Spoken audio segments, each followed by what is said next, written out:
Amin. Silakan duduk saudara-saudara. Dalam sebuah acara televisi, sang host mewawancarai seorang pengusaha yang amat sangat sukses. Host itu bertanya kepada sang pengusaha, "Bapak, apa rahasianya? Mengapa Bapak bisa menjadi pebisnis yang sedemikian sukses, kaya raya di Amerika?" Pengusaha itu terdiam. Sehingga sang host bertanya, mengulangi lagi, sebagai seorang imigran, bagaimana, apa rahasianya sehingga Bapak bisa menjadi pengusaha yang sedemikian sukses, kaya raya di Amerika? Dengan wajah keheranan, sang pengusaha berkata, "I'm a Jew, saya orang Yahudi." Maksud pengusaha ini, karena dia orang Yahudi, dia keturunan Abraham, dia punya perjanjian covenant dengan Allah, maka sukses, kaya, makmur, cerdas, berhikmat itu sudah menjadi bawaan lahirnya. Itulah identitas dirinya.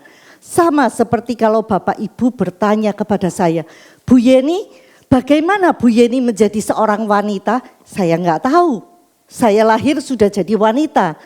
Otomatis saya tidak meminta, saya tidak berdoa, saya tidak berusaha. Saya sudah jadi wanita. Kumis tidak muncul di bibir saya. Karena itu identitas saya, sesuatu yang Tuhan berikan. Tahukah kita, setiap kita yang lahir baru, kita menjadi ciptaan baru, kekayaan, kemakmuran, kepandaian, hikmat, bahkan kuasa yang membangkitkan Yesus dari antara orang mati ada di dalam roh setiap kita. Galatia 3 mengatakan, sebab kamu semua adalah anak-anak Allah karena iman di dalam Yesus Kristus. Karena kamu semua yang dibaptis dalam Kristus telah mengenakan Kristus. Dan jikalau kamu adalah milik Kristus, maka kamu juga keturunan Abraham dan berhak menerima janji-janji Allah. Itu identitas kita. 1.000 orang rebah di sisi kita, 10.000 di sebelah kanan kita, tidak akan menimpa kita. Sama seperti ketika bangsa Israel ada di Mesir. 10 tulah terjadi di Mesir. Mesir itu lambang dunia. Seperti kita saat ini hidup di dunia. Tetapi kita yang sudah lahir baru ibarat bangsa Israel yang tinggal di Goshen. Pada saat 10 tulah terjadi di Goshen, di Mesir, di Goshen aman, tentram dan damai. Tidak ada tulah. Sebelum tulah ke-10, Tuhan memerintahkan bangsa Israel untuk makan perjamuan Paskah. Lalu mereka diperintahkan untuk menaruh darah di tiang pintu rumahnya. Ketika malaikat maut lewat melihat ada darah di jenang pintu, malaikat maut lewat. Semua anak sulung bangsa Mesir mati. Bahkan anak sulung ternaknya juga mati. Tetapi di Goshen aman, tentram, dan damai. Hal yang sama, kita yang sudah ditebus oleh tubuh dan darah Kristus, kita aman, sama terlindung, sama seperti bangsa Israel di Goshen. Next.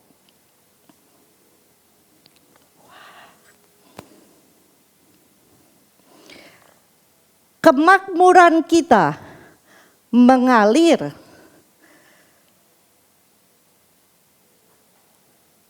mengikuti kemakmuran di dalam jiwa kita. Kemakmuran jiwa kita tergantung seberapa baik kita memperbaharui pola pikir kita sesuai dengan firman Tuhan, renewing our mind. Ketika kita memperbaharui pikiran kita sesuai dengan firman Tuhan, maka kita akan berpikir dengan benar, right thinking. Mengapa hal-hal buruk terjadi kepada orang-orang baik? Karena salah mengambil keputusan, karena salah berpikir. Investasi bodong dikira investasi menguntungkan, salah berpikir. Akibatnya salah ambil keputusan, rugi.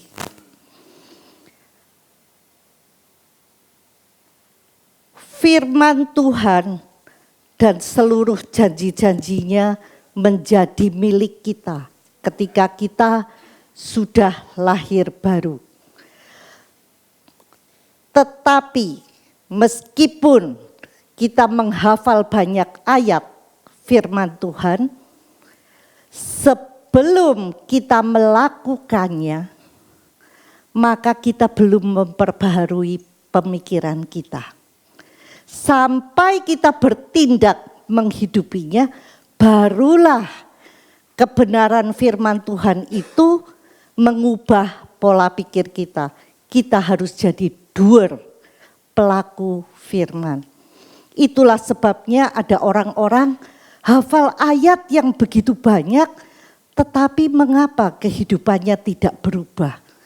Karena masih berupa pengetahuan ada di kepala, tapi belum dijadikan kehidupannya. Karena firman Tuhan ini kehendak Tuhan secara umum di dalam kehidupan kita. Semua ada di dalam firman Tuhan. Tetapi kalau kita mau cari di dalam firman, saya beli rukonya yang A atau yang B enggak ada di sini. Jadi kita perlu membangun hubungan dengan Roh Kudus sehingga Roh Kudus yang akan memberikan petunjuk kepada kita ruko mana yang tepat untuk kita beli. Melalui apa? Kesaksian roh. Kita tahu dan tahu. Karena itu untuk hidup sukses, untuk berpikir benar, kita perlu bisa mendengar suara Tuhan dan mempraktekannya.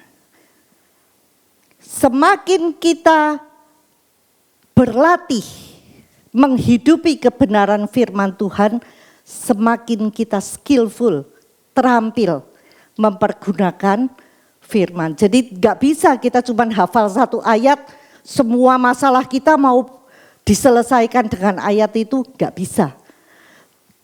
Roh Kudus yang akan memberikan kepada kita hikmat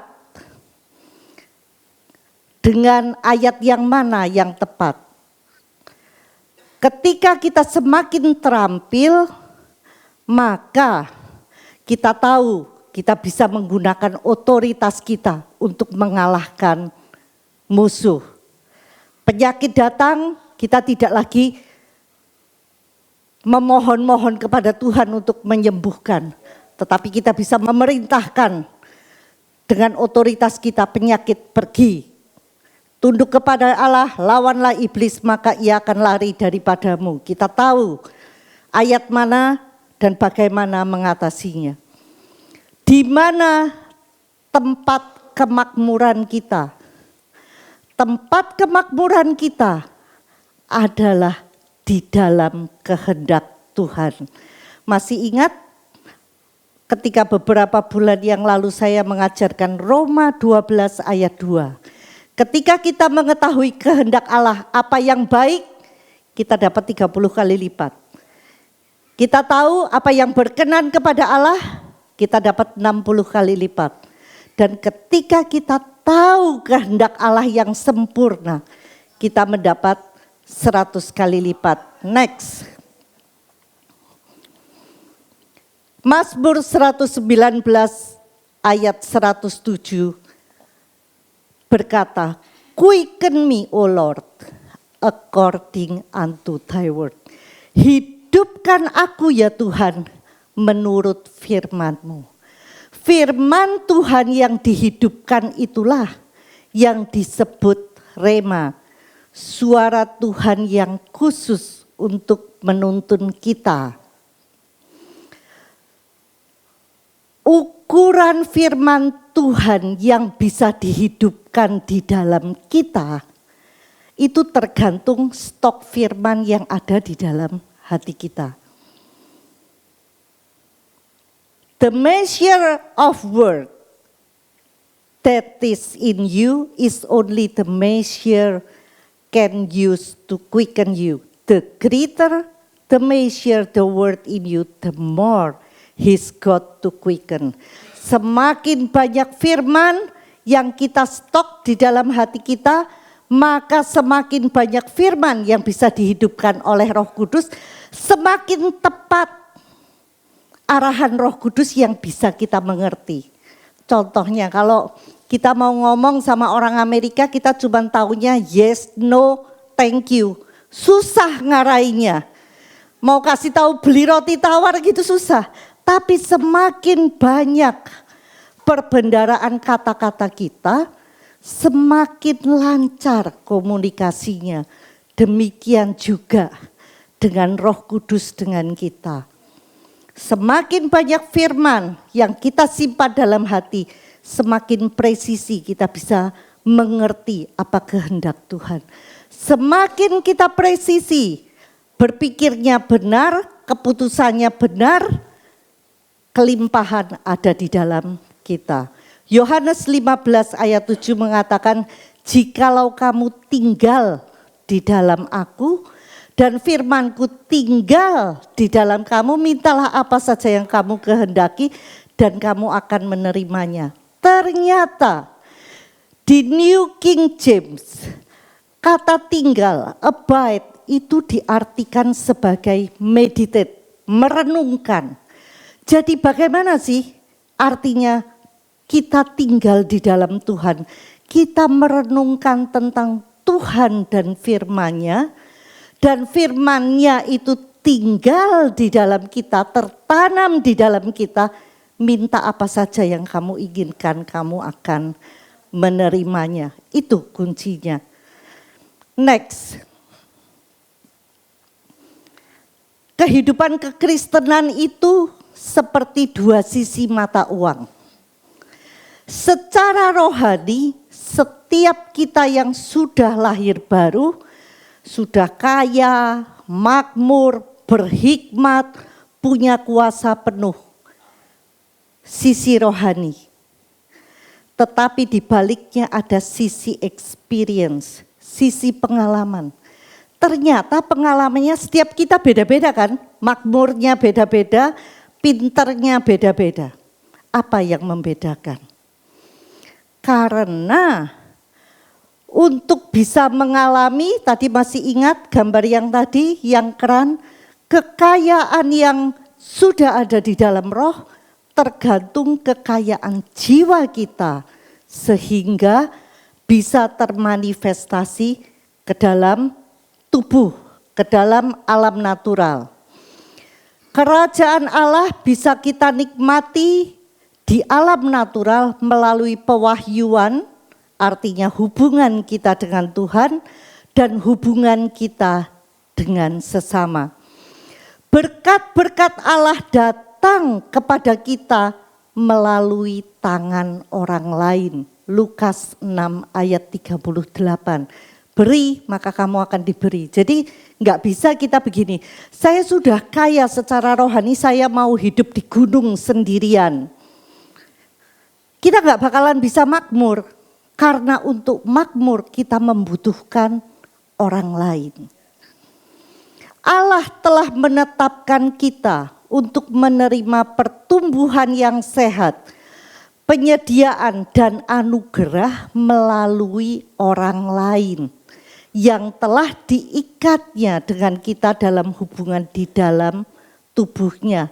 Koneksi ilahi, Efesus 4 ayat 6. Pengkhotbah 8 mengatakan untuk segala sesuatu ada waktu dan caranya. Artinya untuk kita bisa memanifestasikan kekayaan yang ada di dalam roh supaya termanifestasi di alam natural, kita harus terampil membangun hubungan dengan orang lain. Ada caranya untuk berbisnis, ada caranya untuk dealing dengan orang, ada caranya untuk segala sesuatu. Kapan kita harus melakukannya? Apa yang harus kita lakukan? Bagaimana kita harus melakukannya? Sehingga kita bisa mendapatkan perkenanan di hadapan Allah dan di hadapan manusia. Kunci sukses kita ketika kita mendapat perkenanan di hadapan Allah dan mendapat perkenanan di hadapan manusia juga. Sinergi terjadi ketika kita berhubungan dengan orang lain. 1 orang mengejar 1.000, 2 orang mengejar 10.000. Pelipat gandaan terjadi ketika kita dapat bekerja sama dengan orang lain dengan cara yang baik. Oleh karena itu, firman hari ini saya akan menceritakan banyak contoh-contoh praktis, contoh nyata dalam kehidupan. Bagaimana kita membangun hubungan dengan orang lain. Beberapa waktu yang lalu kami mau beli ruko. Kami mau beli rukonya cuma 1, tapi dari developer agentnya itu banyak sekali, puluhan. Dan 90% orang-orang yang saya temui itu orang Kristen.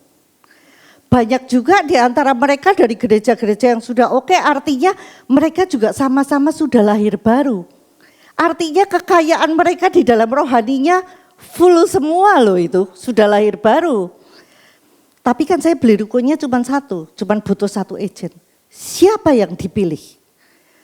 Karena pada waktu itu pakai NUP, kasih duit dulu 50 juta, baru boleh pilih rukonya. Kalau yang sebelumnya pakai cara diundi, yang kali ini caranya siapa yang daftar duluan boleh pilih duluan. Jadi apa yang kami lakukan? Kami wawancara masing-masing agent yang kami tertarik. Yang enggak gaptek, yang pinter, yang pengalaman itu yang akhirnya diambil. Artinya kita tidak hanya butuh kekayaan di dalam roh, tetapi kita juga mesti skillful, terampil untuk dalam soal IT juga. Setelah akhirnya kami dapat, terus setelah itu ternyata Pak Indra masih suka berhubungan sama agent yang 1 ini. Ketika saya tanya, kenapa sih kok senang sekali sama yang itu? Sering diajak makan gitu-gitu. Pak Indra bilang, orang ini nih wawasannya luas. Dia agent bukan agent dari 1 developer, jadi dia jual macam-macam. Tetapi setiap kali ngobrol, dia berusaha cari tahu apa sih yang dibutuhkan Pak Indra. Apa yang menguntungkan untuk dia, apa yang dimaui. Kita kan tentunya kepengen investasi yang untung kan. Nah, dia itu bisa walk in other shoes. Dia menempatkan dirinya di posisi kliennya. Dia tidak sibuk menjualkan apa maunya dia, tapi dia lebih mementingkan apa yang dicari oleh kliennya. Itu yang membuat dia outstanding dibandingkan agent yang lain. Kisah yang kedua, Saya punya kakak sepupu yang amat sangat sukses. Usianya jauh di atas saya. Perusahaannya dia besar sekali. Banyak dan besar. Suatu ketika sekian puluh tahun yang lalu saya berkesempatan ngobrol berdua dengan dia. Ketika bertemu dengan orang yang sukses, yang hebat, yang gak gampang kita temuin begitu, saya selalu berprinsip pelajari hal penting apa yang dia mau ajarkan ke saya. Karena pembicaraan 1 jam dengan orang bijak, itu manfaatnya melebihi kita membaca 2 buku. Kata orang bijak begitu. Jadi saya tanya, kemudian kakak sepupu saya ini bercerita bahwa dia memberikan saham kosong untuk salah satu stafnya. Ketika saya bertanya, kenapa staf ini yang dipilih? Dia punya beberapa perusahaan, dia bilang, staf ini tidak hanya bekerja, dia tidak pernah menempatkan dirinya sebagai seorang pekerja. Tetapi dia selalu menempatkan dirinya sebagai pemilik. Bahkan koko saya bilang, orang ini lebih galakan dia daripada koko saya. Dia jagain beneran perusahaan koko saya. Sehingga koko saya bilang, perusahaan saya yang ini bisa maju karena ada dia. Dan akhirnya orang ini diberi saham kosong di perusahaannya. Lukas 16 ayat 12 mengatakan, jikalau kamu tidak setia dalam harta orang lain, siapakah yang akan menyerahkan hartamu sendiri kepadamu? Pelajarannya, di mana kita bekerja, perlakukan seperti milik kita sendiri. Pada akhirnya kita akan mendapatkan manfaat dari itu. Next. How to Win Friends and Influence People. Ini buku yang ditulis oleh Dale Carnegie. Buku ini kerap dijuluki Alkitab dalam tanda kutip untuk relationship. Karena sedemikian terkenalnya sudah cetak ulang ratusan kali. Dalam salah satu bukunya, Dale Carnegie itu bercerita. Pada suatu hari dia diajak sahabatnya datang ke pertemuan keluarganya. Begitu sampai tempat pertemuan, sahabatnya langsung ketemu sepupu, ketemu saudara-saudaranya, wow, dia sudah sibuk ke sana. Tetapi Dale Carnegie mengamati ada seorang tante yang duduk sendirian. Kemudian Dale mendekatinya. Mereka ngobrol, berbincang-bincang. Kemudian Dale sempat melihat ada mobil sport warna merah klasik yang cantik sekali. Dale lalu memujinya. Dengan penuh sukacita sang tante bercerita bahwa ini mobil kesayangan suaminya yang sudah meninggal.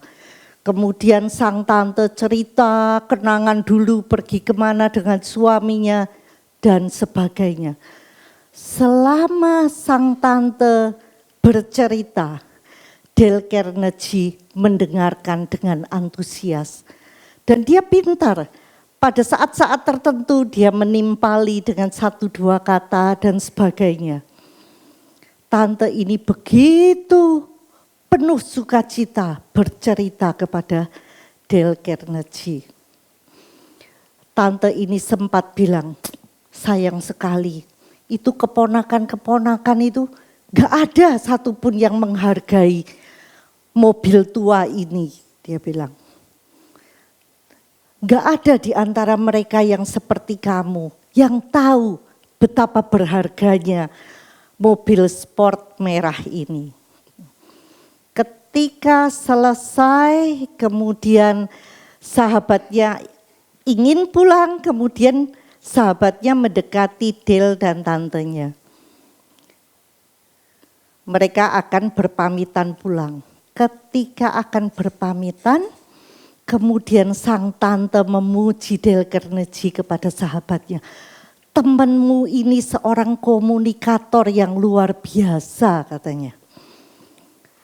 Dia itu orang yang menyenangkan sekali.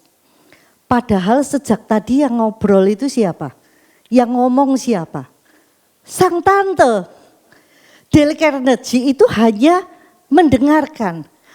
Tapi sang tante mendapat kesan bahwa Dale Carnegie ini seorang komunikator yang handal. Dan yang lebih luar biasa lagi, mereka pulang sudah nggak ada apa-apa. Sekitar setahun kemudian sang tante meninggal. Dan ternyata mobil sport merah jutaan dolar itu diwariskan kepada Dale Carnegie. Dr. Maya Angelou mengajarkan, saya belajar. Orang akan melupakan apa yang Anda katakan. Orang akan melupakan apa yang Anda lakukan. Tetapi orang tidak akan pernah melupakan bagaimana Anda membuat mereka merasa. Apakah Anda membuat dia merasa spesial atau sebaliknya. Itulah sebabnya kita suka ingat kan, aduh zaman SD pernah dipuji sama gurunya. Kok ya ingat sampai sekarang. Yang becek no juga kadang-kadang masih ingat. Itu loh temen itu becek no gitu. Iya kan, karena kita tidak pernah melupakan bagaimana orang membuat kita merasa seperti apa. Next. Lukas 14 ayat 8 sampai 10 mengajarkan demikian. Kalau kamu diundang ke pesta, jangan duduk di tempat terhormat. Ya kalau kamu yang beneran orang terhormatnya. Kalau enggak nanti ada yang lebih terhormat terus kamu dipilih. Maaf ya Bu, pindah. Ada yang lebih penting kan malu. Duduk di tempat yang rendah. Nanti kalau kamu memang orang pentingnya, kamu diajak untuk duduk di tempat terhormat. Inti dari kisah ini apa? Tahu menempatkan diri. Orang Jawa bilang rumongso. Saya ini sahabat baiknya Bu Mira dan Bu Mira paling suka ngomong, jadi orang itu harus tahu diri gitu. Tahu diri ini akan membuat kita diperkenan banyak orang. Contoh yang paling gampang. Di sekolah, Pak Dolvi, Bu Nini, Bu Heni, Pak Sugi, Bu Ripka itu teman sekelas saya. Kami sama-sama CJ1, Karis Jakarta Angkatan Pertama. Di sekolah kami teman sederajat. Tetapi begitu masuk TLW, saya harus tahu diri. Pak Dolvi Bu Nini itu gembala saya. Sementara Bu Heni, Pak Sugi, Bu Ripka itu leader saya. Bahkan di sekolah Pak Iwan itu adik kelas saya loh. Tapi kalau di TLW, leader saya. Saya jemaat. Ketika di sekolah saya pakai topi teman, tapi ketika di TLW saya harus pakai topi jemaat. Saya harus tahu menempatkan diri. Ini leader, pemimpin, ketika saya belajar tentang local church, ternyata para pemimpin adalah orang yang dipilih Tuhan untuk memimpin saya. Dan mereka diberi Tuhan urapan khusus. Karena tugas yang diberikan Tuhan itu. Jadi ya harus tahu diri. Dalam hidup ini kita ada teman sebaya, ada orang lebih tua, ada orang lebih muda. Bagaimana kita, ada hal-hal yang kalau kita ngomong sama teman sebaya oke, Tapi kalau kita ngomong sama orang tua nggak boleh begitu. Sama anak-anak kita juga ngomongnya nggak begitu. Jadi tahu diri, tahu menempatkan diri ini membuat kita mendapat perkenanan dari orang. Bisa bekerja sama dengan orang lain. Ini foto Dean Radke, guru kami. Dia pemilik dari The Institute Ministry Management and Leadership. Dr. Dean Radke bercerita bagaimana dia terpaksa harus memecat stafnya. Lulusan Harvard University, universitas terbaik di dunia. Di mana banyak presiden Amerika lulusan dari Harvard termasuk Obama. GPA-nya 4. Tapi terpaksa mesti dipecat karena nggak bisa bekerja sama dengan orang lain. Siapa yang dipercaya pegang jabatan vital? Oke, ada 2 orang. Yang satunya soal keterampilan 9, pokoknya pekerjaannya oke sekali, 9. Yang satunya 8,5. Tetapi yang 9 ini orangnya kurang luwes dalam membangun hubungan dengan atasan, dengan bawahan. Sedangkan yang 8,5 ini lebih bisa menempatkan diri dengan yang atas, ke yang bawah dia bisa ngemong, kata orang Jawa, bisa memotivasi, membuat anak buah loyal. Akhirnya yang dipilih justru yang 8,5. Betul enggak? Jadi hasil orang benar adalah pohon kehidupan, kata Amsal 11 ayat 30. Dan siapa bijak mengambil hati orang. Kita mau beli properti, kita mau beli barang. Kadang-kadang orang tuh berpikir, waduh harus harga yang paling murah yang akan dibeli. Enggak. Kadang-kala kita mendingan beli sama yang harganya sedikit mahal, tapi orangnya yang jualin itu menyenangkan. Betul gak? Next. Perkataan yang diucapkan tepat pada waktunya adalah seperti buah apel emas di pinggan perak. Teguran orang yang bijak adalah seperti cincin emas dan hiasan kencana untuk telinga yang mendengar. Amsal 25 ayat 11 sampai 12. Ini saya ingin cerita dari pengalaman pribadi saya. Kadang-kadang kita dihadapkan, kami ini pengusaha tapi dihadapkan permasalahan izin, pajak, kemudian hukum, investasi, yang sebetulnya itu bukan bidang yang kami tahu. Betul enggak? Karena itu kami cari konsultan, karena kami enggak ahli di bidang itu.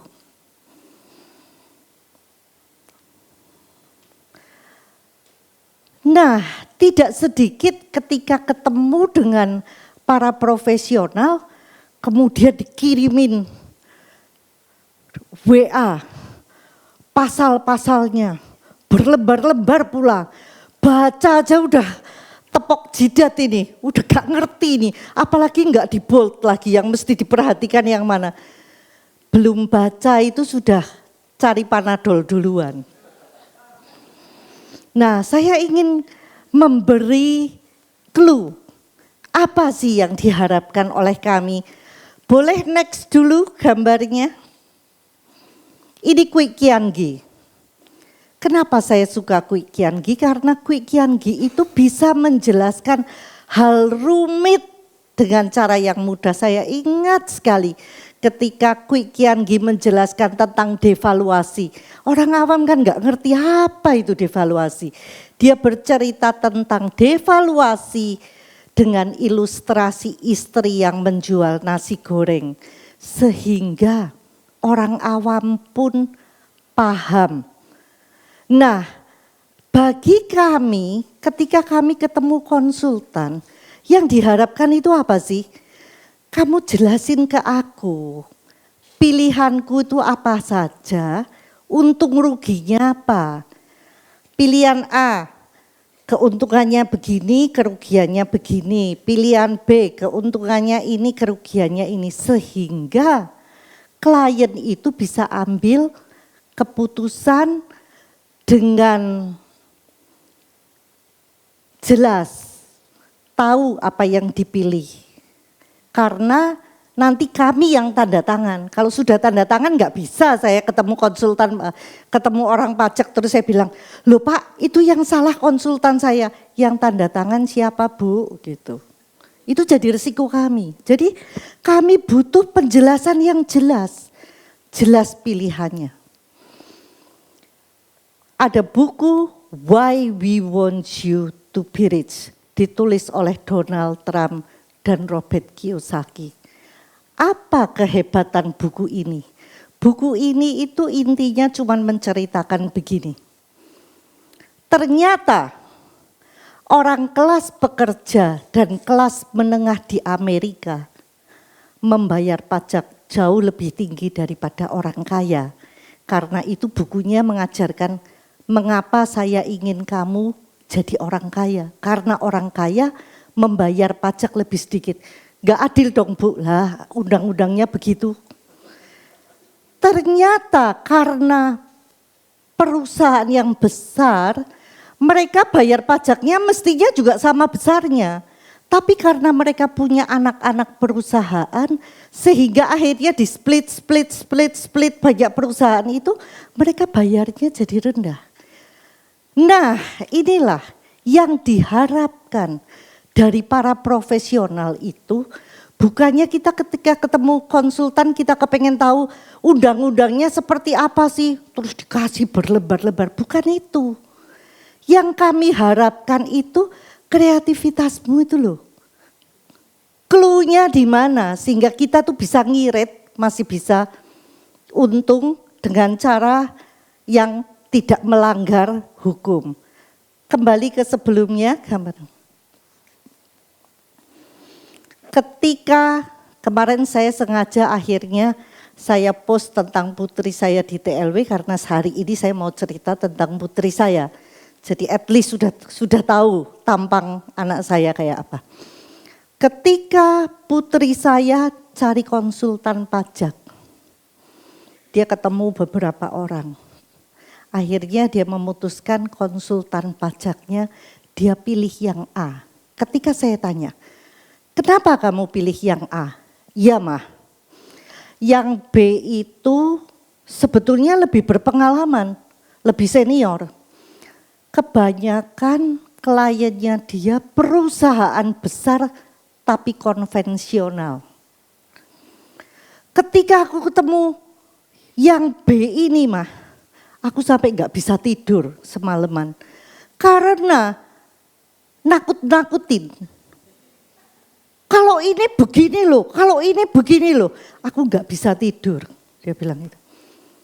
Wes aku bisa mati kalau aku konsultan pajakku kayak begini. Katanya. Akhirnya dia pilih konsultan pajak yang A, ternyata ini orangnya lebih muda. Kliennya dia memang banyak startup yang memang jual-jualan online. Jadi dia tahu clue-cluenya. Oh di perusahaan itu caranya begini kalau begini gitu. Sehingga akhirnya memutuskan ambil yang A. Jadi kadangkala ketika bertemu dengan klien itu klien gak kepengen ditakut-takuti. Klien itu kepengen solusi gitu. Jadi ini salah satu clue pelajaran yang saya petik. Kemudian karena anak saya berbisnis sendiri-sendiri kemarin terakhir saya mendampingi putri saya yang paling kecil cari konsultan pajak dan konsultan manajemen. Karena masih awal-awal kami. Saya bertemu 5 orang konsultan. Saya ini kan bisnisnya produksi ya. Beda dengan anak saya. Jadi saya tahunya ya terbatas, jadi waktu ketemu konsultan ini saya sudah membawa gambaran. Kemungkinannya saya maunya begini gitu. Jadi saya ketemu 4 orang pertama, semua ya membicarakan sesuai skenario yang sudah saya bawa. Beda-beda tipis begitu. Sampai saya ketemu orang yang kelima, saya agak kaget. Ketika kita ngobrol begitu, kemudian ini anak muda, dia bilang gini, Tante tahu enggak ada peraturan yang seperti ini loh. Oh ya? Karena saya ketemu 4 orang, enggak ada satupun yang punya ide begitu. Terus setelah itu saya jadi tahu, oh ternyata ada alternatif lain yang tidak ditawarkan oleh 4 orang lainnya. Karena 4 orang lainnya hanya menanggapi sesuai skenario yang saya bawa sejak awal. Padahal saya kan bukan ahli di bidang itu. Kita taunya kan cuma sepotong. Tapi orang yang kelima ini bisa menawarkan alternatif yang berbeda. Ternyata yang lebih oke. Saya penasaran, kok kamu bisa sih? Saya ketemu orang lain enggak ada loh yang nawarin kayak kamu. Iya Tante, kami ini bertiga. Saya dengan teman saya dan satu lagi mantan pensiunan orang pajak. Itulah sebabnya dia tahu clue-clue yang enggak ada. Karena punya banyak cabang, kita tuh seringkali urusannya perizinan. Soal hukum, soal pajak dan sebagainya itu kadang-kadang urusannya itu urusan istilah. Pabrik, workshop dengan home industry. Selama enggak ada limbah, itu sebetulnya apa yang dikerjakan itu sama. Memproduksi sebuah barang. Kalau yang namanya pabrik diharuskan di kawasan industri. Padahal kalau enggak ada limbah, enggak di kawasan industri juga enggak apa-apa. Kalau workshop bukan di daerah industri pun diizinkan. Padahal yang diproduksi juga sama. Home industry lebih-lebih lagi di kampung juga boleh itu. Yang membedakan skala besar kecilnya. Dan tahukah kita, ketika kita menggunakan istilah home industry atau workshop atau pabrik, ini kemudian persyaratannya jadi berbeda. Nah, yang diharapkan dari kaum profesional itu, ya inilah. Apakah ini perlu dikasih nama home industry atau dikasih nama workshop atau dikasih nama pabrik?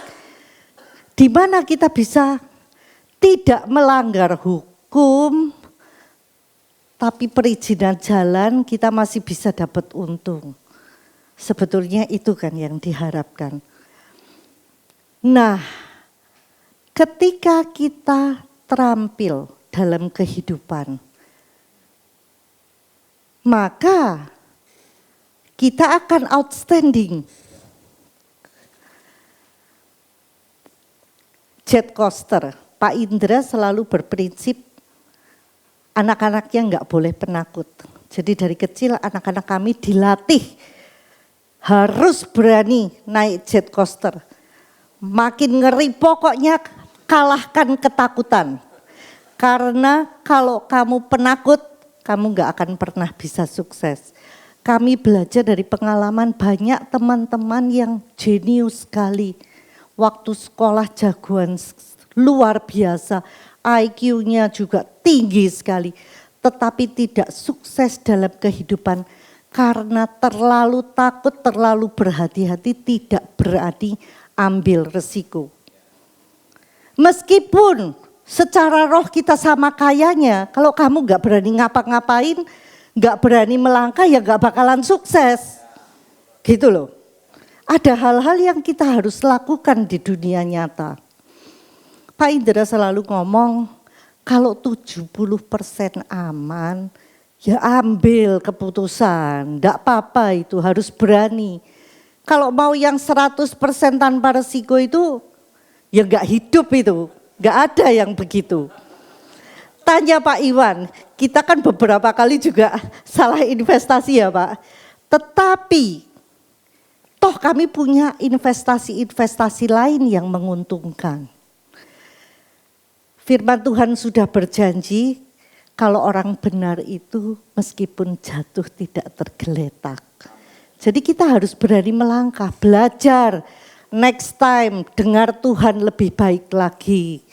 Di mana letak kesalahan kita, di mana kita miss dengar Tuhan. Oh mungkin tadi perbendaharaan katanya kurang lengkap, belajar firman-Nya lebih banyak, dimasukin dalam hati. Jadi ketika Roh Kudus mengarahkan kita lebih presisi lagi menangkapnya. Go the extra mile. It's never crowded. Bekerja, berjalan lebih jauh daripada yang diharapkan. Sebelumnya, Stephen. Bukan, yang sebelumnya lagi. Nah, itu enggak pernah crowded, enggak banyak saingan kalau kita mau bekerja lebih dari yang diharapkan. Jadilah excellence. Kadang-kadang orang mikir, aduh excellence kan susah setengah mati. Percayalah, excellence itu cuman sedikit lebih baik daripada yang baik. Jadi excellence itu gampang. Order roti, belum dikirim baru order transfer. Kita sudah jadi customer yang excellence, percaya enggak?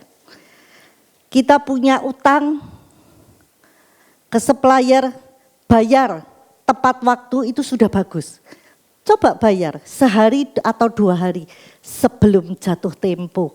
Sehari 2 hari enggak beda banyak, tapi begitu kita bayar sehari atau 2 hari sebelum jatuh tempo, otomatis kita jadi customer yang excellence.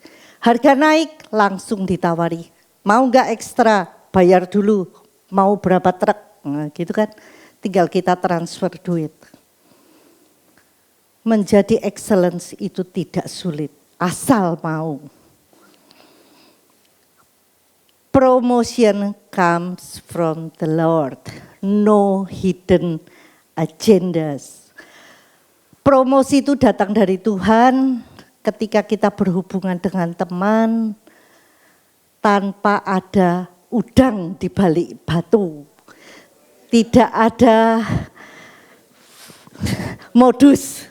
Next. Orang yang melakukan lebih dari yang dibayarkan kepadanya akan segera dibayar lebih daripada yang dia lakukan. Quote dari Napoleon Hill, raja berkenan kepada hamba yang berakal budi. Amsal 14 ayat 35. Next. Tidak ada setoran, tidak ada penarikan. Kalau kita ndak nabung di bank, jangan harapkan mau ngambil duit ya. Gak bisa itu. Orang tidak peduli apa yang kita ketahui sampai dia tahu seberapa kita peduli kepadanya. Karena itu bangun hubungan yang tulus sebagai lifestyle. Kita anak-anak Tuhan toh memberi, berbagi, baik, penuh kasih, melayani itu jadi gaya hidup kita. Orang kalau berpikir memberi selalu berpikirnya waduh mesti duit, mesti barang. Ternyata kita mengapresiasi orang lain itu juga pemberian. Karena banyak di antara kita ini kebiasaannya take it for granted. Kalau makanannya enak, makan siang di sini gratis pula. Enak, biasa aja. Begitu enggak enak sedikit komplain. Itu sifat manusia. Betul enggak? Belajar di balik apresiasi orang lain, tunjukkan hartanya. Kalau kita makan enak, puji dong. Bu Yanske enak loh. Kita menunjukkan hartanya, tapi enggak basa-basi, enggak cuman menjilat-jilat gitu, enggak. Beneran, sehingga ketika Bu Yanske mau buka resto, dia tahu masakan apa yang banyak disukai orang. Tahu enggak, kadang-kadang orang itu enggak tahu bahwa pemberian yang paling berharga itu bukan duit, bukan dikasih kado, tetapi ditunjukkan harta miliknya sendiri. Kemudian puji dengan tulus saat seseorang tidak hadir. Ini hasil belajar dari buku loh. Ketika orangnya enggak ada, puji. Bu Mira memuji masakan Bu Yanske ketika kami di rumah. Sengaja saya menyampaikan pujian Bu Mira ini ke Bu Yanske. Bu Yanske dipuji loh sama Bu Mira, masakannya enak. Bu Yanske senang enggak? Senang. Setiap orang suka dengan pujian yang tulus. Omong kosong kalau enggak suka. Bu Yanske ketika dipuji dia senang. Dia ingat saya enggak? Ingat saya. Saya yang menyampaikan pujian. Ingat tadi quote-nya Maya Angelou. Bagaimana saya membuat dia merasa senang. Bu Yanske juga senang dengan Bu Mira yang memuji dia. Karena kalau orang memuji tidak ada orangnya, itu lebih tulus. Karena kalau memuji di depan orangnya seringkali kita kan pinter basa-basi. Kalau kita memuji pas gak ada orangnya itu kebanyakan tulus. Ini akan jadi segitiga. Bu Mira suka dengan saya suka dengan, pokoknya tiga-tiganya sama-sama senang. Memuji itu gratis loh. Gak repot, gak kehilangan apa-apa. Apresiasi, why not? Ketika BBL pagi, saya kan sering masuk lebih awal. Ada yang muji Pak Dolfi. Pak Dolfi muncul, tak kasih tahu. Pak Dolfi dipuji loh. Seneng Pak Dolfi bilang, this is make my day gitu. Ya, semua orang senang seperti itu. Itu hal yang sederhana yang bisa kita lakukan. Dan saya belajar dari buku, tak kasih tahu lagi. That's why Seruput Kopi Cantik senang menulis nama orang. Karena dengan cara itu saya mengapresiasi banyak orang. Dan ternyata begitu banyak orang yang tidak memperhatikan kalau semuanya baik, itu wajar menurut mereka. Mereka enggak pernah memikirkan siapa yang sudah berkorban sehingga kita bisa merasakan enak. Ketika ditulis, ketika dicatat di ini, orang jadi ingat. Oh, ternyata ada yang bekerja keras. Ada tim yang dari pagi udah nyiapin begini. Karena ada yang menyampaikan. Ketika kita tidak melakukan setoran, tidak ada penarikan. Kalau kita nggak pernah invest dalam kehidupan orang lain, ya kita nggak bisa mempengaruhi orang. Ada teman-teman yang saya bilang, sekolah aja, sekolah bayar sendiri loh dia. Kok dia mau?